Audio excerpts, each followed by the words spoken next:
சவுக்கு சங்கர் அவர்கள் வந்து ஒரு புதிய அலுவலகம் வந்து தொடங்கி இருக்காங்க. சிம்பு அவர்கள் வந்து அந்த அலுவலகத்தை வந்து திறந்து வச்சிருக்காங்க. எப்படி பாக்குறீங்க அவருடைய அந்த எழுச்சியை? ஏற்கனவே 2-3 தடவை அலுவலகம் ஓபன் பண்ணி போலீஸ் வந்து மூடிட்டு போனது. இப்போ 3ஆவதா இவர் திறந்திருக்காரு. அதுக்கு நடிகர் சிம்பு கூப்பிட்டு தான் கொஞ்சம் ஆச்சரியமா இருக்காது. சிம்பு வந்து ஏற்கனவே வந்து விஜயுடைய ஃபேன். அப்ப சிம்பு வச்சு திறந்ததுனால இது வந்து முழுக்க முழுக்க ஒரு ஆளுங்கட்சியினுடைய ஒரு கைப்பாவை போய் வழக்குகள் கூட்டு போய் அடிச்சது, கை உடைச்சது, அப்புறம் குண்டாஸ் மேல குண்டாஸ் போட்டது, இது மிகப்பெரிய ஒரு அடக்குமுறைக்கு ஆளான நபராக தான் இந்த திமுக ஆட்சியில். திமுக கூட கொஞ்சம் எக்ஸ்ட்ரீமா கொஞ்சம் பண்ணிட்டாங்கன்றது தான் எனக்கு தோணுது. இதெல்லாம் வந்து பாத்தீங்கன்னா மக்கள் மத்தியில் ஒரு திமுகவினுடைய அட்ராசிட்டிகளை தோல்விக்கிறதுல நம்பர் 1 சவுக்கு விஷயத்தெல்லாம் கூட வந்து திமுக வெளிக்கொண்டு வந்ததுன்னா அதுக்கு முழு காரணம் வந்து சவுக்கு பேசுறது வந்து பொதுமக்கள் மத்தியில் வந்து ஒரு நெரேட்டிவ் உருவாக்குது. அந்த நெரேட்டிவ் உருவாக்குறாரு. விலை போகிற அளவுக்கு வழக்குகள் இருக்குது பார்த்தீங்கன்னா, நிறைய வழக்கு. அதுலேருந்து மீள்றதுக்காக ஆளுங்கட்சிக்கு ஆதரவாக கொஞ்ச நாள் ஓட்டுவார். பட் அதே வந்து அவருடைய அந்த வியூவர்ஸ் இதெல்லாம் குறைஞ்சி இருந்துச்சுன்னா டக்குன்னு பல்ட் அடிக்கும். அவருடைய மகன் இறந்து இன்னும் இந்த 16 நாளுக்குள்ள ஆகியிருக்காது. அதுக்குள்ளே இந்த புதிய அலுவலகம் வந்து தேவைதானா? குழந்தை உயிரோடு இருக்கும் போதே அவர் நல்லா பழகிருந்தாருன்னா இன்னைக்கு இந்த மாதிரி நடந்திருக்க வாய்ப்பு இல்லை. குறைஞ்சபட்சம் ஒரு மாசத்துக்கு ஒரு தடாச்சும் பார்க்கணும், அவங்ககிட்ட பேசணும், அவனுக்கு தேவையானது ஏதாவது வாங்கி கொடுக்கணும். அதான உண்மை. அந்த உணர்வே சங்கருக்கு அதான் விமர்சனமே என்ன வருதுன்னா, சங்கர் என்ற தனிப்பட்ட மனிதன் வந்து தன்னோட வாழ்க்கையை வந்து சரியா கவனிக்காம விட்டாரோ அப்படின்ற ஒரு விமர்சனம் வந்து வந்துட்டு பிடிவாதக்காரன்.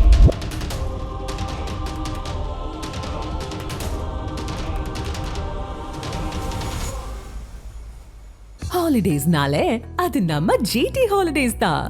GT holidays, South India's #1 travel brand. You know you are special when you're with GT Holidays. Savukku Shankar அவர்கள் வந்து ஒரு புதிய அலுவலகம் வந்து தொடங்கி இருக்காங்க. சிம்பு அவர்கள் வந்து அந்த அலுவலகத்தை வந்து திறந்து வச்சிருக்காங்க. எப்படி பாக்குறீங்க அவருடைய அந்த எழுச்சியை? இல்லை, தொடர்ந்து திமுக ஆட்சியில் வந்து அவர் மீது போட்ட அரச பயங்கரவாதம், அரச பயங்கரவாதம், அதுலேருந்து அவர் மீள்றதுக்காக வந்து ரொம்ப கஷ்டப்பட்டாப்புல. நிறைய பொய் வழக்குகள், அவரை கூட்டு போய் அடிச்சது, கை உடைச்சது, அப்புறம் குண்டாஸ் மேலே குண்டாஸ் போட்டது, இப்படி மிகப்பெரிய ஒரு அடக்குமுறைக்கு ஆளான நபராக தான் இந்த திமுக ஆட்சியில். அதன் பிறகு வந்து ஆட்சி மாற்றங்கள் வந்தது. ஆட்சி மாற்றங்கள் வந்த உடனே இவருக்கு வந்து விடுதலையும் கிடைச்சிது. விடுதலை கிடைச்ச உடனே இவர் வந்து இப்போ வந்து ஸ்டடியாகி இப்போ மறுபடியும் அலுவலகம் ஓப்பன் பண்ணுறாரு. ஏற்கனவே 2-3 தடவை அலுவலகம் ஓப்பன் பண்ணி போலீஸ் வந்து மூடிட்டு போனது தானே. இப்போ 3ஆவதாக இவர் திறந்திருக்காரு. அதுக்கு நடிகர் சிம்பு கூப்பிட்டு தான் கொஞ்சம் ஆச்சரியமாக இருக்குது. அது கொஸ்டின் மார்க்காக இருக்குது. சிம்பு கூப்பிடாம இவர் ஏற்கனவே 2-3 அலுவலகம் திறக்கிற மாதிரி திறந்ததுதான் பரவாயில்ல. இல்லாட்டி சிம்பு கூப்பிட்டு வச்சு திறந்ததுனால இவரை பற்றி ஒரு கேள்வி உருவாகுது. சிம்பு வந்து ஏற்கனவே வந்து விஜயுடைய ஃபேன். அவரே சொல்லிக்குவாப்புல, விஜய்க்கு ஆதரவாக தான் பேசிட்டு வராப்புல. அப்போ சிம்பு வச்சு திறந்ததுனால இது வந்து முழுக்க முழுக்க ஒரு ஆளுங்கட்சியினுடைய ஒரு கைப்பாவையாக இந்த ஊடகம் செயல்படுமா, இனி சவுக்கு சங்கர் வந்து இனி ஆளுங்கட்சிக்கு ஆதரவாக தான் செயல்படுவாப்புல அப்படின்னு. இப்போ சமீபத்தில் அவருடைய பேட்டிகள் எல்லாமே இன்டர்வியூ நான் பார்க்குறேன். எல்லாம் ஆளுங்கட்சிக்கு ஆதரவாக தான் பேசிட்டு வராப்புல. அதாவது திமுக மோசம், அதிமுக மோசம் அப்படின்றாரு. ஆனால் தாவேக்கா சூப்பர் அப்படின்றாரு. சூப்பர்னு சொல்கிற அளவுக்கு தாவேக்கா ஆட்சி தமிழ்நாட்டில் இல்லை. அப்போ வந்து இவர் வந்து பேசுறது வந்து பொதுமக்கள் மத்தியில் வந்து ஒரு நெரேட்டிவ் உருவாக்குது. அந்த நெரேட்டிவ் உருவாக்குறாரு இவர். அது உருவாக்குறது எல்லாரும் சொல்லுவாங்க, ஒரு விலை போயிட்டாரு அப்படின்வாங்க. விலை போகிற அளவுக்கு சவுக்கு சங்கர் இல்லை. அதே நேரத்தில் அவர் மீது போடப்பட்ட வழக்குகள் இருக்குது பார்த்தீங்கன்னா, நிறைய வழக்குகள் இருக்குது. அதுலேருந்து மீள்றதுக்காக ஆளுங்கட்சிக்கு ஆதரவாக கொஞ்ச நாள் ஓட்டுவார். பட் அதே வந்து அவருடைய அந்த வியூவர்ஸ் இதெல்லாம் குறைஞ்சி இருந்துச்சுன்னா டக்குன்னு பல்ட் அடிச்சுக்குவார். இல்லை சார், பொதுவாக சவுக்கு சங்கர் அந்த சேனலை பார்க்குற நிறைய பேர் ஃபீல் பண்ணது என்னன்னா, சவுக்கு வந்து எப்பவுமே வந்து ஆளுங்கட்சிக்கு எதிராக தான் பேசுவார். இப்போ ஆளுங்கட்சி ஏதாவது ஒரு தவறு பண்ணாங்கன்னா அதை வந்து சுட்டி காட்டுற ஒரு வேலையை தான் வந்து சவுக்கு சங்கர் வந்து பண்ணிட்டு இருந்தாரு. இப்போ அது கடந்த அதிமுக ஆட்சியில் வந்து அவர் வந்து அதிமுக குறித்து நிறைய விமர்சனம் வந்து பண்ணாரு. அதே மாதிரி திமுக ஆட்சியில் வந்து அவர் வந்து திமுக குறித்து நிறைய விமர்சனம் வந்து பண்ணாரு. ஆனால் பேக்கப் வந்து இப்போ அதிமுக ஆட்சினா திமுக இருப்பாங்க, திமுக ஆட்சினா அதிமுக வந்து இருப்பாங்க. ஆனால் இந்த முறை வந்து தாவேக்காக்கு வந்து தொடர்ந்து வந்து அந்த ஒரு பாசிட்டிவ் ரிப்போர்ட்டா வந்து கொடுத்துட்டு இருக்காரு. ஒருவேளை சவுக்கு வந்து விலை போக மாட்டான்னு வந்து நீங்க சொல்றீங்க. ஆனா இதெல்லாம் பார்க்கும்போது சவுக்கு உண்மையாவே விலைதான் போயிட்டாரா அப்படின்ற எண்ணம் நமக்கு வருது சார். இல்லை இப்போ அதான் சொல்கிறேன், விலை போனாரா அப்படின்றத விட ஏன் அவர் மீது போடப்பட்ட வழக்குலேருந்து மீறதுக்காக கூட செய்யலாம் இல்லையா? இதுவும் ஒரு வகையான விலை போகிற மாதிரி தானே சார்? என்ன பண்ண முடியும், எவ்வளோதான் அடக்குமுறை, அவர் ஒன்றும் பெரிய போராளி இல்லையே. இப்போ நாங்கள்லாம் 18 வருஷம் 20 வருஷம் சிறையில் இருந்தோம், பல அரசு பயங்கரவாதத்துக்கு ஆளாகணுன்றது எங்களுடைய நிலைப்பாடுகள் வேறு. இப்போ அவர் அப்படி தானே. இப்போ சாதாரண 10 நாள் ஜெயிலில் இருந்துட்டு வந்துட்டு பெரிய தியாகி மாரி உலாவுறவனும் இருக்கான். 25 வருஷம் 30 வருஷம் எங்களை மாதிரி சிறையில் இருந்துட்டு வெளியே வந்து சாதாரண மனிதர்களாகவும் இருக்காங்களா இல்லையா? அப்படி இருக்கும்போது சவுக்கு சங்கரை பொறுத்தவரையும் ஒரு பெரிய தியாகி. அவரு ஒரு சாதாரணமான வாழ்க்கை வாழ்ந்துட்டு இருந்தவர். அவருக்கு இந்த அரச பயங்கரவாதம் பெருசாக தெரியுது. திமுக கூட கொஞ்சம் எக்ஸ்ட்ரீமாக கொஞ்சம் பண்ணிட்டாங்கன்றது தான் எனக்கு தோணுது. அவர் பேசினார்ன்றதுக்காக அடிக்கடி பிடிச்சி 2 குண்டாஸ் இதெல்லாம் வந்து பார்த்தீங்கன்னா அவர் மக்கள் மத்தியில் ஒரு திமுகவினுடைய அட்ராசிட்டிகளை தோலுரிக்கிறதுல நம்பர் 1 சவுக்கு சங்கர் அப்படின்னு. ஏற்கனவே அதிமுக ஆட்சியில் கூட இப்போ குட்கா விஷயத்தெல்லாம் கூட வந்து திமுக வெளியே கொண்டு வந்துச்சுன்னா அதுக்கு முழு காரணம் வந்து சவுக்கு வெப்சைட்ல வெளியே வந்த விஷயங்கள் தான் இல்லைங்களா? இப்போ அதை தொடர்ந்து இப்போ இருக்கு. ஆனால் இவர் தாவிக்காக இப்போ ஆதரிக்கிறது அவர் மீது போடப்பட்ட வழக்குக்காக தான்ன்றது எனக்கு தெரியும். ஏன் சொன்னால் நிறைய வழக்கு போட்டாங்க. அதுவும் இல்லாமல் அவர் மீது இல்லாமல் அந்த மாலதி மற்றும் அவருடைய அலுவலகத்தில் இருக்கக்கூடிய சவுக்கு சங்கருக்கு மட்டும் போட்டால் கூட வேற விஷயம். அலுவலகத்தில் ஒரு 10 பேர் மீது போட்டிருக்காங்கன்னா அப்போ எல்லாருமே வந்து என்னன்னு கேட்கும்போது அவருக்கு ஒரு விதமான நெருக்கடிகளுக்கு உள்ளாகிறாரு. சரி, இதுலேருந்து மீளுவோம், இந்த வழக்குலேருந்து நம்ம விடுதலை ஆகும் அப்படின்றதுக்காக வந்து அவர் வந்து இந்த ஸ்டாண்ட் எடுத்திருக்கிறது நமக்கு தெரியுது. மற்றபடி வந்து இது நீடிச்சு அவர் வந்து ஆளுங்கட்சிக்கு ஆதரவாக தான் ஜல்ரா அடிச்சுட்டு இருப்பாரா அப்படின்றது எனக்கு சந்தேகம். இல்லை சார், இப்போ அவருடைய அந்த அலுவலகம் இருக்குல்ல சார், 2 முறை வந்து அலுவலகம் போட்டார், 2 முறையும் வந்து சீல் வச்சாங்க. அதுலேயே வந்து நிறைய பொருட்கள் வந்து இருந்தது. அது வந்து இந்த விலை உயர்ந்த கேமராக்கள் இருந்தது, விலை உயர்ந்த அந்த கம்ப்யூட்டர்ஸ் எல்லாம் இருந்தது. அதை மீறி ஒருத்தரால் வந்து இதை விட பெரிய ஒரு அலுவலகம் போடுறாருன்னா அங்கேயும் ஒரு கேள்விக்குறி வந்து வருது. இன்னொன்று வந்து சிம்பு வந்து இதை ஓப்பன் பண்றாருன்னா ஏதோ பெரிய லாபி வந்து சவுக்கு சங்கருக்கு பின்னாடி இருக்கோ அப்படின்றது நமக்கு தெரியுதே சார். இல்லை, நம்ம அப்படி நினைக்க முடியாது. இப்போ எப்பவுமே வந்து இது போன்ற அரசு பயங்கரவாதத்துக்கு ஆளாகும் போது ஒருத்தரில் 2 பேர் உதவுறதுக்கு முன் வருவாங்க. ஏங்க நான் உதவுறேங்க நீங்கள் பண்ணுங்க அப்படின்னு சொல்லுவாங்க. அந்த மாதிரி பண்ணுற கூட வாய்ப்பு இருக்கு இல்லைங்களா? அலுவலகம் திறக்கிறது நீ சென்னையில் ஒரு பிரம்மாண்டமான வேலையெல்லாம் இல்லை, சாதாரணமான ஒரு யூடியூப் அலுவலகம் தானே. பெரிய ஒரு இன்வெஸ்ட்மெண்ட்டில் பெரிய ஒரு மெயின் ஸ்ட்ரீம் மீடியா திறக்கிறாருன்னு சொன்னால் நீங்கள் சொல்கிற விஷயம் நம்ம உள்வாங்க புரியுதுங்களா? அப்படி இல்லையே, சாதாரணமான ஒரு அலுவலகம் திறக்கிறாப்புல. அதுக்கு வந்து நடிகர்கள் யார் கூப்பிட்டாலும் வருவாங்க. ஓரளவுக்கு திரைத்துறையில் இருக்கக்கூடியவங்க சில நண்பர்கள் இருப்பாங்க. அவங்க மூலிமா சரி யாரை கூப்பிட்டா கரெக்டாக இருக்கும் அப்படின்னு சொல்லிட்டு இவரை கூப்பிடுவோம். இப்போ கடந்த முறை வந்து பார்த்தீங்கன்னா வெற்றிமாறனை கூப்பிட்டாப்புல, ஞாபகம் இருக்கவங்க வெற்றிமாறன். இந்த முறை விஜய் கூப்பிடலான்னு சொல்லி என் வெற்றிமாறன் கிட்ட சொல்லியிருந்தா விஜய் இவர் சிம்பு டேட் வாங்கி கொடுத்துருப்பாப்புல. இது ஒரு பிரமாதம் இல்லையே. அதனால வந்து நம்ம வந்து அது பெருசா இதுக்கு பின்னாடி ஏதோ ஒன்று இருக்கு அப்படியெல்லாம் கனவு காண வேண்டிய அவசியம் இல்லை, யதார்த்தம். ஆனா இப்ப இருக்கிறது முழுக்க முழுக்க திமுக விட மோசமான நிலையில வந்து தவேகா ஆட்சி நடத்திட்டு இருக்கு. ஆனா அதை அவரு பயங்கரமா பாராட்டுறாப்புல. அது எனக்கே வந்து முகத்துதி, என்னடா இது இப்படியா சவுக்கு சங்கர் மாறி இப்படியா பாராட்டுவாரு? ஏன்னு சொன்னா எல்லா விஷயத்தையுமே பாராட்டுறாரு தவேகாவுக்கு. சரி, அப்படி யோசனை பண்ணி பார்த்தா வழக்குகள் இருக்கு, அந்த வழக்குகள் இருந்து நீடிக்கிறதுக்காக பண்ணலாம் அப்படின்னு தான் தோணுது. மற்றபடி இதுல பின்னாடி முன்னாடி இருக்கு அப்படின்றத நம்ம பார்க்க முடியும். இல்லை சார், இப்போ சவுக்கு சங்கர் என்ற ஒரு தனி மனிதன் வந்து பொது வாழ்க்கை, அதான் இப்போ நம்ம மக்களுக்கு ஏதாவது ஒன்று பண்ணணும்னு சொல்றதுல வந்து ஒரு நல்ல எண்ணத்தோட தான் வந்து நிறைய விஷயங்களை வந்து தைரியமா பேசுறாரு. அதே சவுக்கு சங்கர் என்ற தனிப்பட்ட மனிதன் வந்து தன்னோட வாழ்க்கையை வந்து சரியா கவனிக்காம விட்டாரோ அப்படின்ற ஒரு விமர்சனம் வந்து வந்துட்டு இல்லை, சவுக்கு சங்கரை பொறுத்தவரையிலும் பிடிவாதக்காரன். எனக்கு அதுதான் பிடிக்காது. சில விஷயங்கள் இப்போ நம்ம கூட வெளியே என்னதான் பிடிவாதம், நம்ம வந்து அரசுக்கு எதிர்க்கிறோம், காவல்துறை எதிர்க்கிறோம், எல்லாரையும் எதிர்த்து நம்ம அரசியல் பண்ணிட்டு இருக்கோம். இருந்தாலும் சில குடும்ப விஷயங்கள் என்னும்போது நம்ம அறியாமலே சில விஷயங்களுக்கு நம்ம என்ன பண்ணுவோம்னு சொன்னால் காம்ப்ரமைஸ் ஆகணும். பட் நான் அங்கேயும் அப்படிதான் இருப்பேன்னு சொன்னால் அது குடும்ப வாழ்க்கையில செட் ஆகாது, இருக்கா இல்லைங்க? இப்போ அதுதான் சவுக்கு சங்கருடைய விஷயம். இப்போ வெளியே எப்படி இருக்கா அப்படியே தான் குடும்பத்தில் இருக்குன்னா குடும்பம், அதாவது நம்ம வெளியே எப்படி வேணா இருந்துடலாம், வீட்டுக்குன்னு போயிட்ட போது அங்கே ஒரு தனி ராஜ்யம் தான். அங்கே நம்ம ஆளுமையாக இருக்க முடியாது, இருக்கா இல்லைங்களா? புரியுது. எவ்வளோ பெரிய ஆளாக இருந்தாலும் நம்ம ஆளுமையாக இருக்க முடியாது. நம்ம ஆளுமையாக இருக்குன்னு சொன்னால் வாழ்க்கையில் முன்னேற முடியாது, வேற ஒன்றும் இல்லை. அங்கே போயிட்டு மனைவி குழந்தைங்களுடைய நலனுக்காக நம்ம சில விஷயங்கள் காம்ப்ரமைஸ் பண்ண வேண்டியதாக இருக்கும். இப்போ இந்த மாதிரி விஷயத்தில் வந்து சவுக்கு வந்து ரொம்ப ஃபெயிலியர் தான், ஜீரோன்னு சொல்லுவாங்க. இல்லை சார், இப்போ அதான் விமர்சனமே என்ன வருதுன்னா அவருடைய மகன் இறந்து இன்னும் இந்த 16 இல்ல நாளுக்குள்ள அந்த கோபம் இருக்கு எனக்கு. ஆகியிருக்காது. அதுக்குள்ளே இந்த புதிய அலுவலகம் வந்து தேவைதானா? அவருடைய இந்த மகன் இறப்புக்கு வந்து இந்த கடைசி கட்டத்துல வந்து அந்த திதியெல்லாம் கொடுப்பாங்க. அதெல்லாம் வந்து எதுவும் பண்ணாம இந்த புதிய அலுவலகத்துக்கு உட்கார்ந்து இவர் இந்த ஓமம் போட்டுதான் நம்மளால பார்க்க முடியுது. இதெல்லாம் வந்து தேவையா அப்படின்னு கேட்கறாங்கல்ல சார்.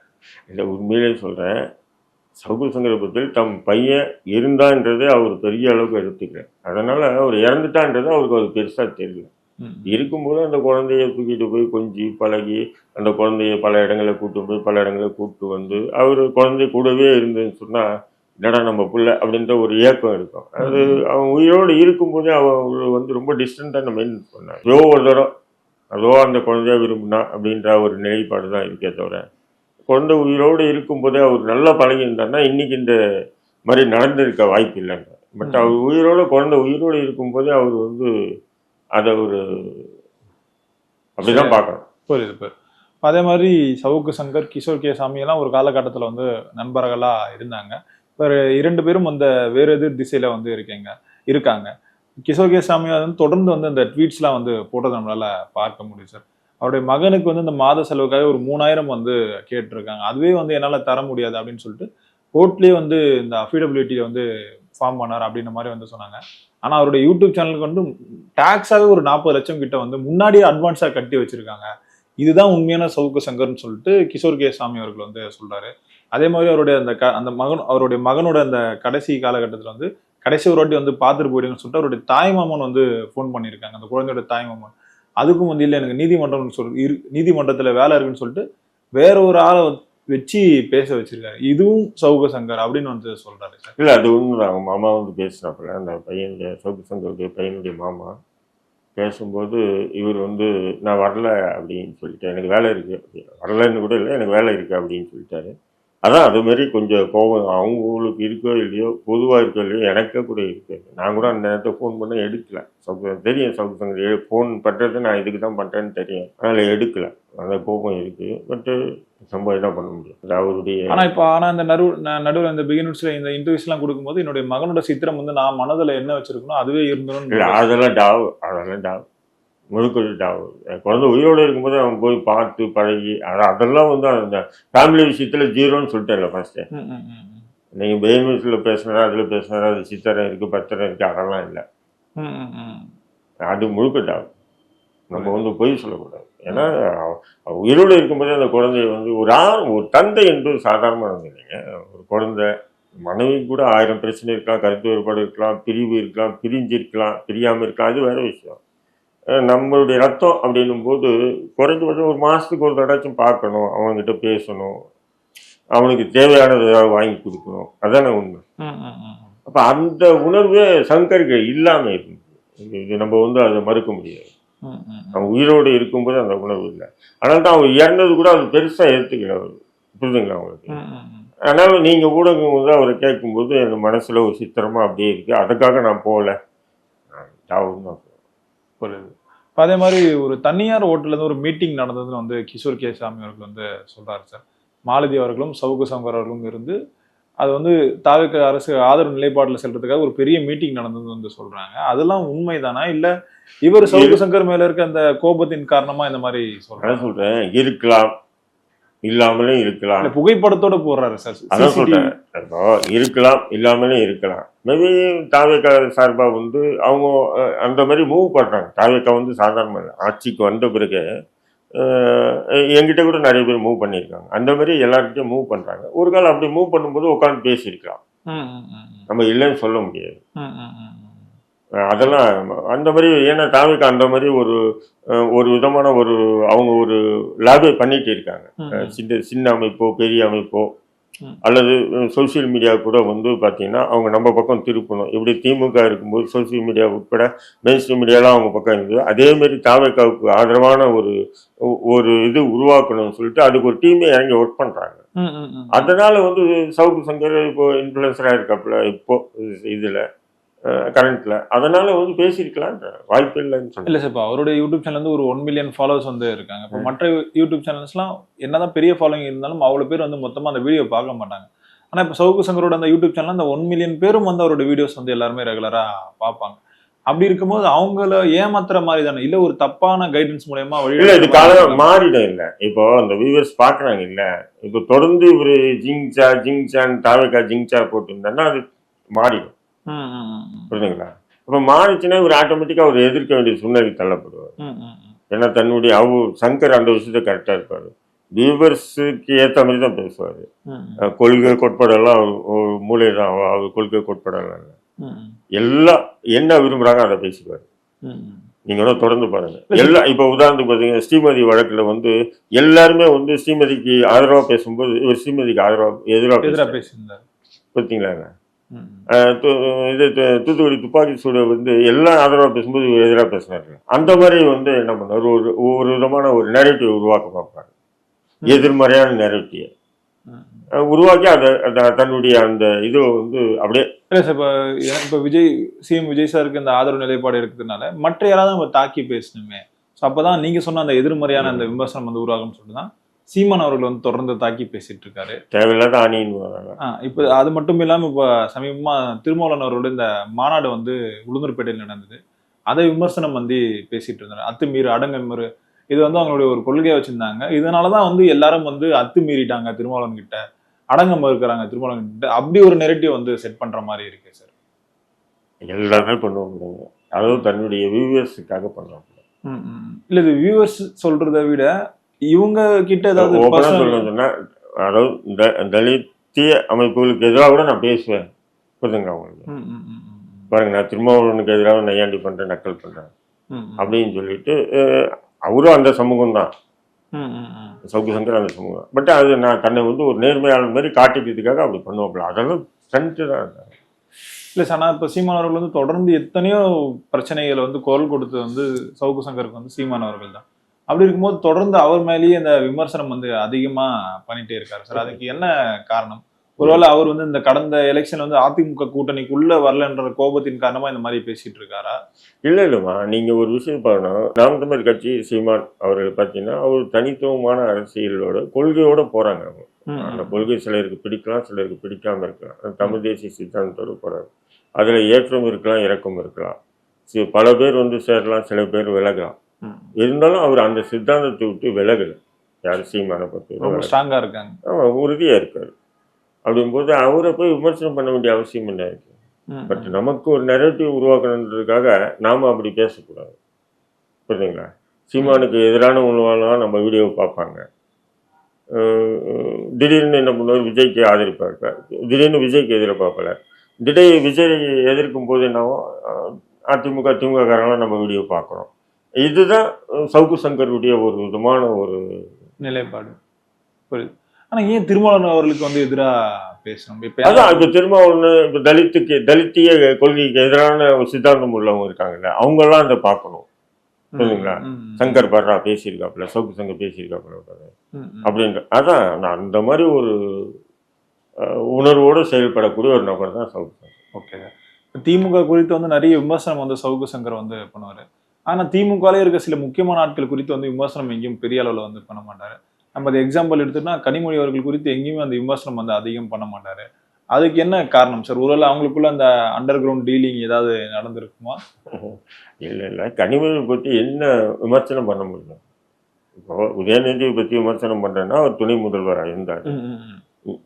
டைரக்டா அவர் எடுத்தோன்னு மாநில இளைஞர் அணி தலைவர். கனிமொழி நீண்ட காலமா அவங்க அரசியல் இருக்காங்க இல்லையா? ஒரு பெண்ணு, அவங்களுக்கு உண்டான அங்கீகாரம் இன்னும் சரியா அந்த கட்சியில கிடைக்கலன்றது என்னை போன்ற நபருக்கே அந்த தெரியும் இல்லையா? அப்படிங்கும்போது கனிமொழி பற்றி விமர்சனம் பண்ண வேண்டிய அவசியம் என்ன? அப்படிதானே நம்ம அது எப்படி சொல்றேன்னா, இப்போ உதயநிதி ஸ்டாலின் பத்தி பேசும்போது அந்த பர்சனல் அட்டாக் நிறைய பண்ணுவார். அவரோட இந்த தனிப்பட்ட வாழ்க்கை குறித்து விமர்சனம். சங்கரை பொறுத்தவரையிலும் நிறைய கேஸ் வாங்கினது பர்சனல் அட்டாக். போலீஸை பற்றி பேசுறது தப்பு இல்லை. இப்போ நான் மட்டும் நிறைய போலீஸுக்கு எதிராக பேசுறேன். போலீஸினுடைய அட்ராசிட்டி, போலீஸினுடைய அரச பயங்கரம். அதே நேரத்தில் அந்த போலீஸை சில அதிகாரிகளை மேற்கோள் காட்டி இந்த பெண்ணு அந்த பெண் என்னும்போது அவங்களுக்கு ஒரு குடும்பம் இருக்கு இல்லையா? அது இப்போ எப்படின்னு சொன்னால், இப்போ கமிஷனர் அருணுக்கு எதிராக பேசுறது தப்பு இல்லை, அவர் பண்ண தப்பு கூட பேசுறது தப்பு இல்லை. பட் அவர் பெண்களை ஒப்பிட்டு பேசும்போது தான் அருணுக்கு கோபம் வருது. அவர் ஐபிஎஸ் ஆகுது. ஏன்னா அவருடைய ஸ்ட்ராட்டஜிக்கு அவங்களுடைய மனைவி பார்த்தீங்கன்னு சொன்னால் ஒரு ஐஆர்எஸ்ஸாக இருக்காங்க. அப்போ ரெண்டு பேரும் நல்ல ஸ்டேட்டஸு. பிள்ளைங்க ஸ்கூலுக்கு போகும்போது என்னடி உங்க அப்பா இப்படியாமே அப்படிங்கும்போது எப்படி மனநிலை இருக்கும். இது வந்து சவுக்கு சங்கர் வந்து அடிக்கடி வந்து என்ன பண்ணுவார், டக்குன்னு அந்த மாதிரி லேடிஸ் விஷயத்திலலாம் பேசுவார். இருக்கலாம், எல்லாருக்கும் ஒரு கருப்பு பக்கம் இருக்கும். அது வந்து வெளிவர வரையிலும் தான் எல்லாம் உத்தம. இவர் பேசுறது காரணமா தான் இப்ப மாலதியும் சவுக்கு சங்கரும் சேர்த்து வச்சு பேசிட்டு இருக்காங்க. அதான் சொல்றேன். இப்ப அதை பத்தி பேசுறாங்கன்னு போது அப்ப நீங்களும் சவுக்கு சங்கரும் அதை பேசலாம். நான் அது பல தடவை சொல்லிட்டேன். நான் personal attack police officer attack பண்ணலாம், போலீஸ் ஆஃபீஸரும் பண்ணலாம். இப்போ டிஜிபி இருக்கா, டிஜிபியுடைய குற்றங்களை யாரும் தான் பேசலாம். கேஸ் போட்டால் போட்டோம். நான் நிறைய பேசியிருக்கேன். இதே சவுக்கு சங்கரை வந்து கைது பண்ணது தப்புன்னு சொல்லி 100 வீடியோ பேசியிருக்கேன். இருக்கா இல்லைங்களா? கமிஷனர் அருண் தப்பு பண்றாப்புல, அரச பயங்கரத்தை ஏவுறாங்க, அநியாயம் பண்றாங்க, அக்கிரமம் பண்றாங்கன்னு 100 வீடியோ கிட்ட பேசியிருக்கேன். தப்பு இல்லை. பட் நான் அதே நேரத்தில் கமிஷனருடைய பர்சனல் லைஃப் இருக்கலாம், இல்லாமல் இருக்கலாம். அல்லது எவனோ சொன்னதுக்காக நான் கற்பனையில வச்சு பேசி வியூவர்ஸ் அதிகமாக பேசிக்கிட்டு நம்ம அவனா கேஸ் வாங்க வேண்டியதான். கமிஷனர் அருண் மட்டும் இல்லை, யாரை பத்தியும் சரி, அதுக்கு ஒரு லிமிட் இருக்கு இல்லையா? நம்ம வந்து வருண் ஐபிஎஸ்ல நான் விமர்சனம் பண்ணியிருக்கேன், நிறைய விமர்சனம் பண்ணியிருக்கேன். அதுமாதிரி இவர் கமிஷனரையும் விமர்சனம் பண்ணியிருக்கேன். யார் அதிகாரிகள் தவறு பண்றாங்கன்னு நம்ம அதை விமர்சனம் பண்ணலாம். பட் அவங்களோட பர்சனல் தெரிஞ்சா கூட நம்ம விமர்சனம் பண்ண முடியும். எதுக்கு நமக்கு அவங்களாச்சு அப்படின்ட்டு தான் பார்க்கணும். Okay okay sir, okay okay okay sir. நிறைய விஷயங்கள் பேசியிருக்கீங்க, நிறைய மக்கள் பார்ப்பாங்க, பொறுத்திருந்து பார்ப்போம் சார். இந்த மாதிரியான மாற்றத்தை கொண்டு வரணும் சார். நேரம் கொடுத்ததுக்கு ரொம்ப நன்றிகள்.